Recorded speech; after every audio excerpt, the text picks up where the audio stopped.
Hey folks, I've come out for a little play around with the drones. I've got the DJI Microphone 2 with me as well. Oops, I set the levels too high. I got a bit excited and I'm shouting into the microphones, but that's okay because the Mic 2 has 32-bit float. Can it capture all the dynamic range in my voice if I start shouting? I suspect the DJI Mic 1 is clipping. How did the Mic 2 do? Let's back that up a second and listen to the original DJI mic audio. Can it capture all the dynamic range in my voice if I start shouting? It has to be said the original DJI mic 24-bit audio was very forgiving, but here in the waveforms you can see that it clipped. When edited to even out the levels, you can see there was no information to recover in the 24-bit file, unlike the 32-bit file, where we do get lots of audio information in that shouty section. Let's back up a second now and take a look at the new DJI Mic 2 before we do some more audio tests later in the video. Very briefly, just in case you are new to all of this, what you see on the table here is pretty much everything you will ever need to record audio and transmit that audio to your video capturing device as a creator. So, social media influencer, YouTuber, a podcaster. This clearly would work very well for a wedding filmmaker, some kind of roving reporter, independent journalist, that kind of stuff. We have a very, very powerful and compact system here. The two transmitters and receiver sit inside the charging case as before. Everything is paired and ready to go and kept fully charged. That charging case now sits inside the carry case, which contains all the other accessories, like some of the cables, the wind muffs, and so on and so forth. So everything you need goes in here.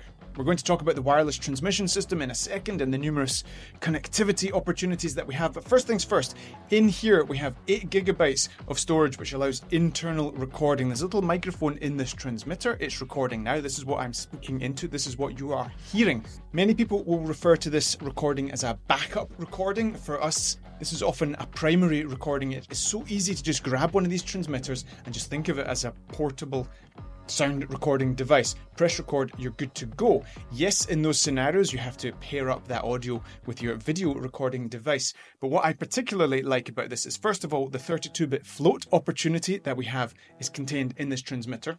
Can't transmit 32-bit float audio at the moment, so if you want the 32-bit float that I demonstrated in the intro, you need to record in here. Second of all, we like having the cleanest possible source of audio, and it comes from this. See, we're filming with Panasonic GH5s right now, and they have super sensitive preamps in there. To make that system work, we have to turn down the internal mic gain to -12. We have to put a limiter on in the camera, otherwise it pops if you speak too loudly, and that's just introducing elements into the audio chain that we don't really want. So yes, this is a backup recording, shall we say, but it's often a primary recording as well, depending on how you use it. The numerous connectivity options are by far one of the main attractions of the DJI Mic 2 system. Once you have the receiver plugged into a recording device, be that a smartphone, a camera, a computer, whatever it is, the transmitters communicate with the receiver, send the audio signal to your recording device, and there you go, the audio is embedded in your video file in the camera, for example. In terms of making that connection between the receiver and your device, that can be done with USB-C for your computer, for example, for an action camera, for an Android device. A lightning adapter is included in there as well for a direct connection to your iPhone. You can also make a traditional 3.5mm TRS connection between your camera and the receiver, and a new addition is the ability to make a Bluetooth connection between your transmitter and your smartphone, your Osmo Pocket 3, your Osmo Action 3, and I'm sure there'll be a bunch of other devices in the fullness of time to which you can make that connection with Bluetooth.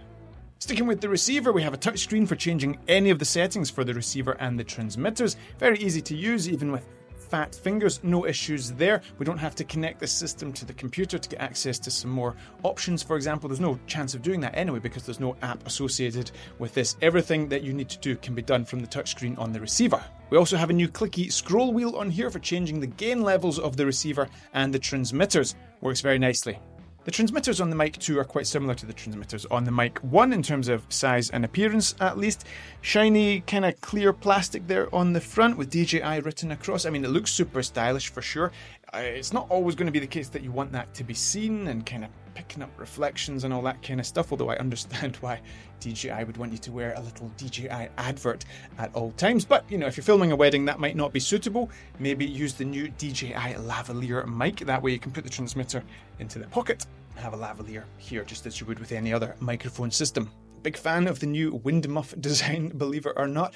After 3 years of intensive use on the original DJI mic, the little plastic insert that is on the wind muff for the original system was starting to wear out a little bit, and the muff would drop off the transmitter. This new approach, I think, will stand the test of time a little bit longer. It certainly feels a bit more reassuring when it clicks onto the transmitter.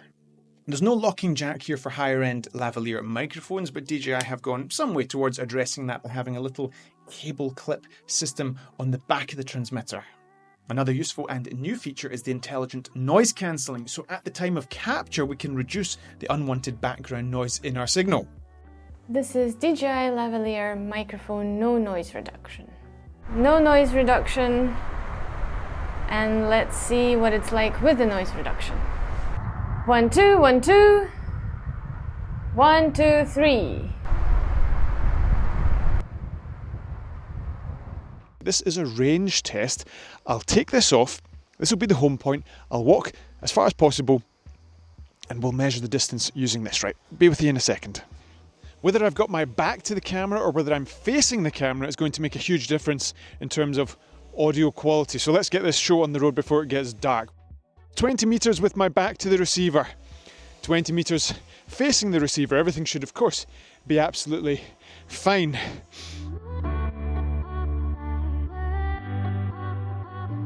45 meters away with my back to the receiver. How's that sounding? 45 meters away facing the receiver. How's that sounding? Any dropouts yet? Hopefully not. Let's keep walking and let's get ourselves to about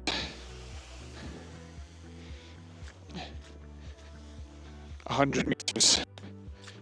With my body blocking the signal, we had dropouts from about 50 meters. However, with unobstructed line of sight between the transmitter and the receiver, the signal was strong as could be all the way up to the stated range here in Europe of 160 meters.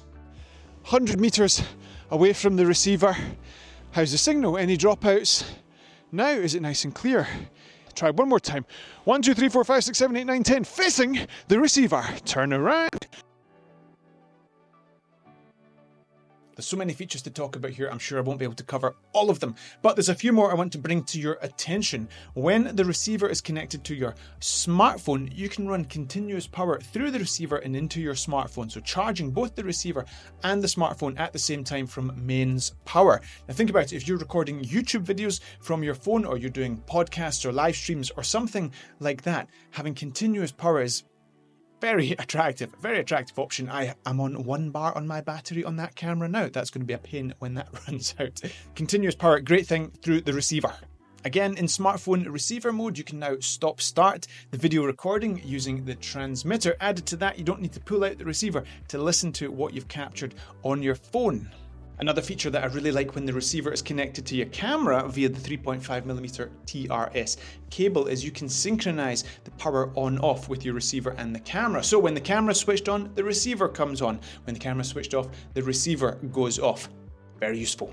We also have camera presets in the receiver to give you the correct gain levels for your receiver and your transmitters for any given camera.